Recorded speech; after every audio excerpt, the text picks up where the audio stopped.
my name is Emma Horan, and I am in the Blueberry Patchers 4-H Club. This is my mom, Christine, and we are going to tell you about how to make a wreath. First, you're going to need an easy bend wreath ring. These are easy because kids can push them over and make them really tight. Next, you're going to need greens that are cut about 1 foot long. Here's some examples of about 1 foot long. This is the right size for our 10-inch wreath ring. Yes. In addition to your greens, you're going to need decorative items like pine cones, berries, and ribbon. Maybe a pretend bird. We are going to use pine as the base of our wreath. An important part to look at on all your greens is a lot of greens have a top and a bottom side. Often the top side is greener and shinier than the bottom side. You can see that this is yellow and it's not as shiny. So you want to try to make sure that you lay it so that the nice pretty green side is up. And you know, because trees go like this. Right. Next, Not like this. the next important part is to make sure that you make a fan. So with our pine, which is our base, you always want to pick one green that's the base. You grab some and then make a little fan in your hand. So Emma, make your fan.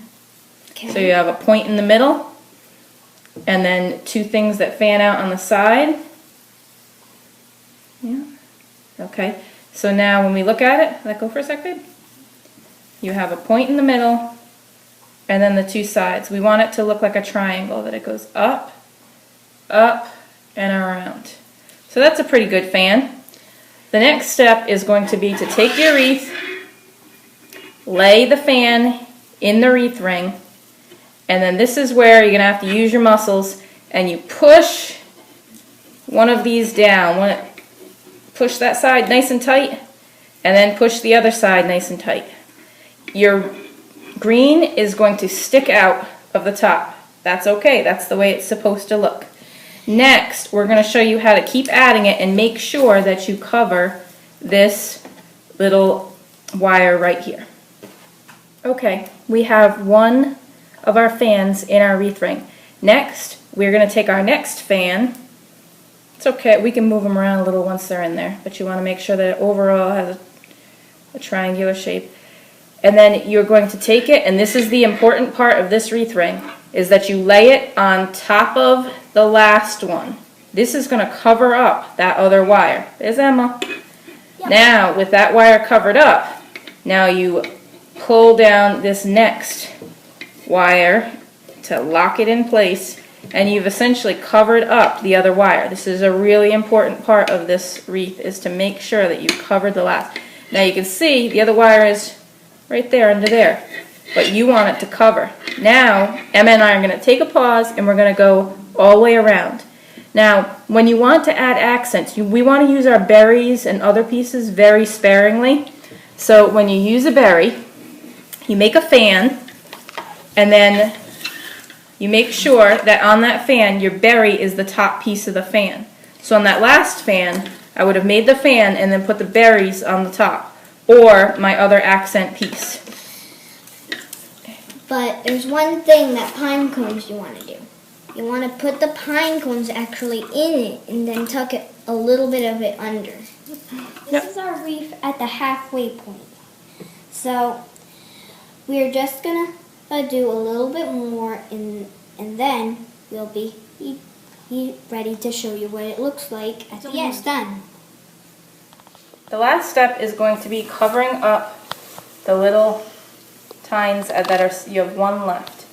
So what we're going to try to do is you grab your last fan, you put it on top so you're covering up this wire, and you're going to try to pull this up a little bit and tuck it under here. So we're going to tuck it, and then we're going to bend this down, and bend this one back down.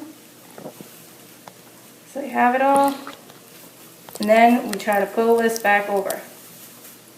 So that finishes that part of the wheel. So now you have your greens all on. Emma picked all of her greens. Now what I would do is look for your weakest spot in your wreath, and that's where you want to put the decorations. So if there's a piece where you thought like, oh, I think it needs a little more right here compared to the rest of the wreath, we're going to put some decorations right here. Okay, you can pause it. Okay, now the wreath is finished, and we got our bells, ribbons, and our greens, pine cones, winter berries, and other greens on. And once you're done, it's ready for hanging.